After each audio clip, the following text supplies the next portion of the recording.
Yang akan sama-sama kita hormati para wakil dari Syekh Mursyid yang hadir pada Manaqib Online Internasional pada pagi hari ini.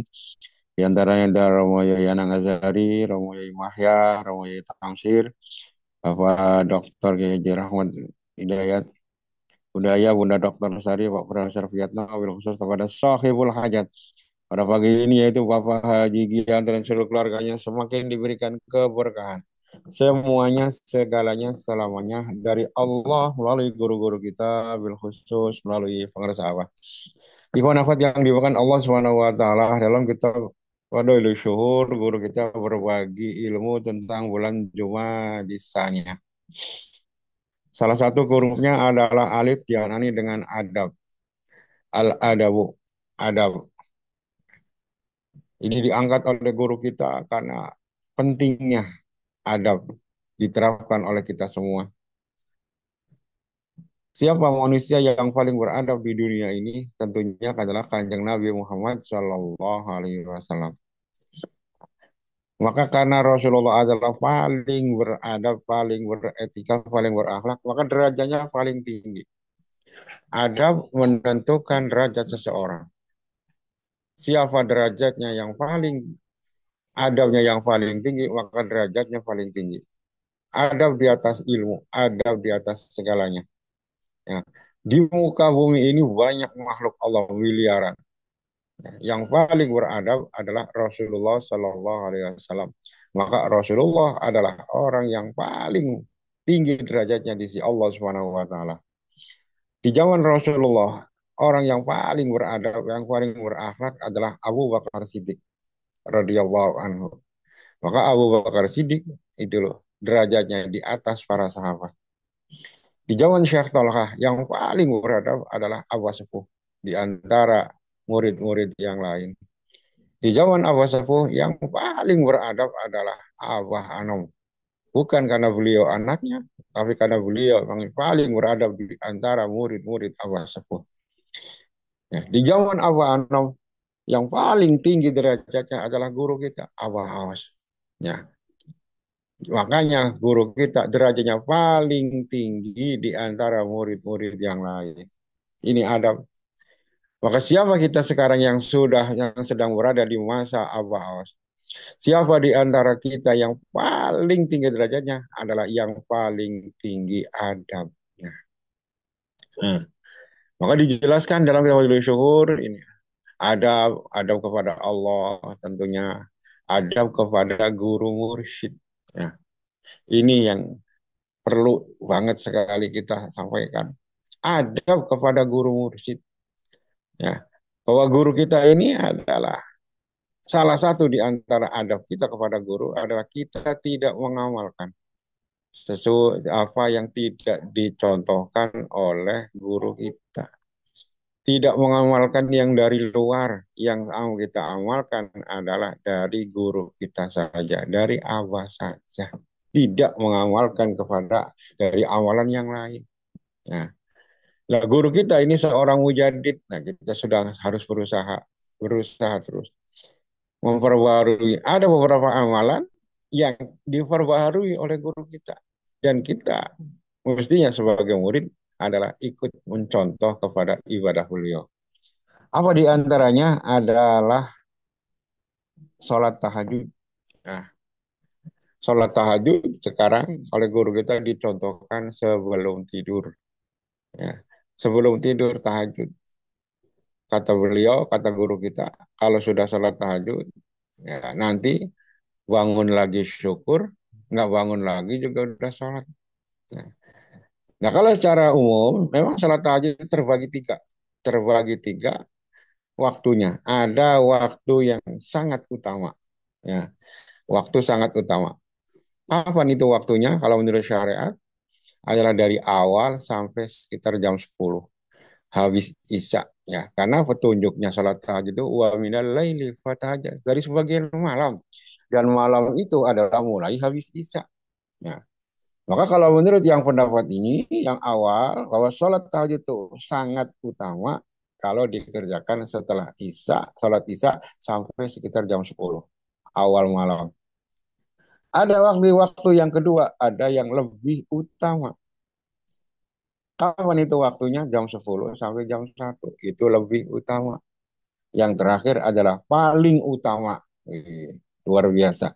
Sangat utama, lebih utama, paling utama. Jam berapa? Antara jam 1 sampai menjelang subuh. Nah, ini waktu-waktu sholat zuhur. Nah, sekarang yang dipakai guru kita adalah yang dari awal. Nah, kenapa lebih diawalkan? Karena guru kita tahu banyak muridnya yang sibuk, ya. Besoknya pada kerja, besoknya pada ngantor, besoknya pada banyak tugas. Maka diawalkan supaya apa? Supaya besok kerja ini tidak terlalu capek, tidak ngantuk. Nah, ini berarti guru kita memperhatikan betul, bukan saja masalah ibadahnya, tapi juga masalah tugas-tugas kesehariannya. Jangan sampai gara-gara salat tahajud, di kantor jadi ngantuk, di pasar jadi tidur, ya di mana-mana. Enggak, guru kita enggak menginginkan seperti itu. Tetap semangat, tetap kerja. Tapi juga ibadah juga dijaga. Maka diawalkan. Nah, kan katanya harus tidur. Enggak, sholat tahajud enggak harus tidur. Ya. Dulu zaman Rasulullah, sahabat Abu Bakar Siddiq selalu mengerjakan awal. Sebelum tidur, Abu Bakar Siddiq tahajud. Para sahabat melihat. Nah, sedangkan sahabat juga ngelihat kalau Umar bin Khattab pokoknya tidur dulu baru sholat tahajud. Tidur dulu baru sholat tahajud. Akhirnya para sahabat banyak yang bingung ini yang benar mana. Abu Bakar sebelum tidur udah tahajud. Umar kudu tidur dulu. Akhirnya datang kepada Rasulullah SAW. Ya Rasulullah, ini bagaimana yang benar? Abu Bakar, sahabat Abu Bakar sebelum tidur udah tahajud. Sedangkan Umar dia nggak mau, harus tidur dulu. Apa kata Rasulullah? Abu Bakar itu orang yang hati-hati. Ya. Abu Bakar itu orang yang sangat hati-hati daripada bablas nanti kesubuhan nggak bisa sholat di awal setelah sholat isya di awal dikerjakan sholat tahajud. Kenapa? Hati-hati jangan sampai bablas. Nah, lalu Umar gimana ya Rasul? Umar dia orang kuat, dia pede, dia percaya diri bahwa malam nanti akan bangun. Nah, jadi orang kuat. Ya. Jadi Abu Bakar benar ya Rasulullah, benar orang hati-hati. Umar benar dia orang kuat.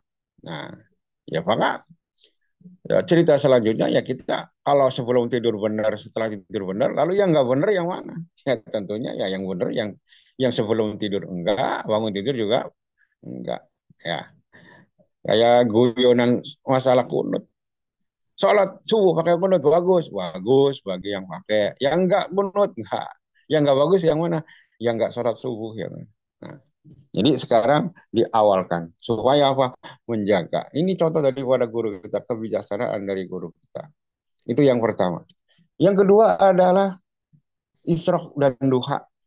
Kalau isyraq dan duha dulu misah, isyraq sendiri, duha sendiri ya. Ya. Isyraq sendiri, duhanya nanti siangan. Nah, sekarang oleh guru kita digabung. Isyraq langsung sholat duha. Nah, kenapa begitu? Karena guru kita juga ngelihat kadang-kadang ikhwan isroknya kena duhanya lewat. Karena siang udah di kantor, udah di pasar, udah beraktivitas, jadinya lupa sholat duhanya. Ya. Jadi isroknya kena, duhanya kena. Nggak kena kadang-kadang. Kadang-kadang kebalik. Ya. Isroknya nggak kena, duhanya kena. Nah sekarang disatukan. Setelah isrok langsung duha. Biar dua-duanya kena. Nah, lah emang waktunya jam berapa? Ya. Sepengetahuan orang yang namanya duha itu siang jam 8 jam 9. Ya, kita melihat isyraq itu syuruk. Ya, syuruk isyraq itu adalah syuruk dijamkan waktunya antara sholat subuh dan isyraq itu kurang lebih 1 jam 20 menit. Ini dari dulu standarnya. Isyraq waktunya adalah 1 jam 20 menit setelah sholat subuh. Ini dari zaman Abu Anum.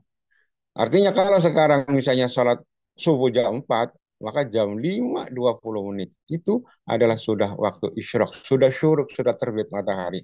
Kita sholat isyraq, isyraq, istikharah, isti'adzah. Nah, istikharah, isti'adzah, dan seterusnya. Selesai. Selesai istikharah, langsung sholat duha. Nah, sholat duha itu waktunya apa ya? Setelah sholat isyraq selesai. Sudah sholat isyraq itu sudah bisa sholat duha.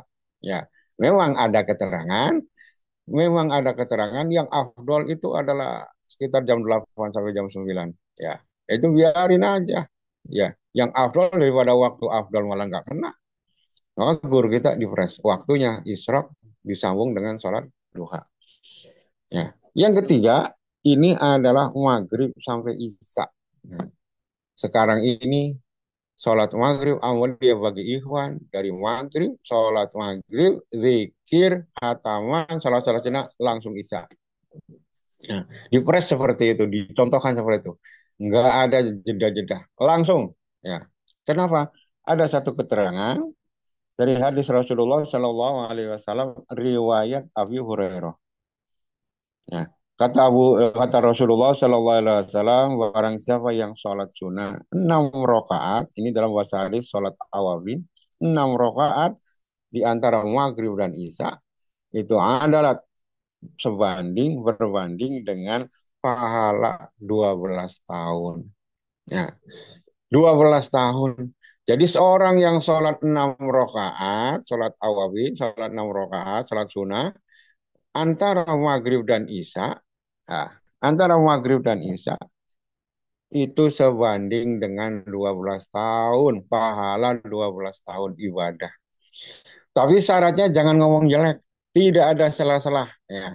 Tidak ngomong jelek, tidak ngawur dulu, langsung itu sholat isya ini. Jadi yang sholat 6 rakaat setelah sholat maghrib sampai isya itu sebanding punya pahala sebanding dengan 12 rakaat tanpa 12 tahun tanpa maksiat. Ya, tapi syaratnya jangan ngomong jelek, jangan ngomong ngawur dulu.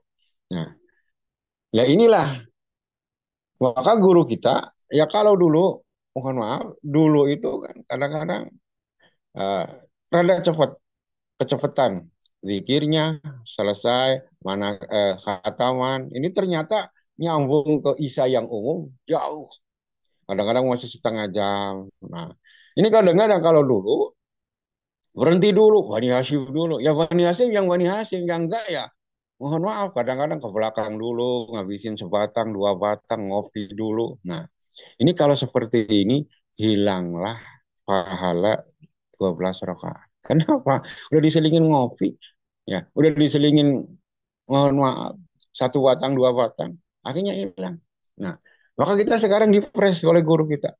Ya.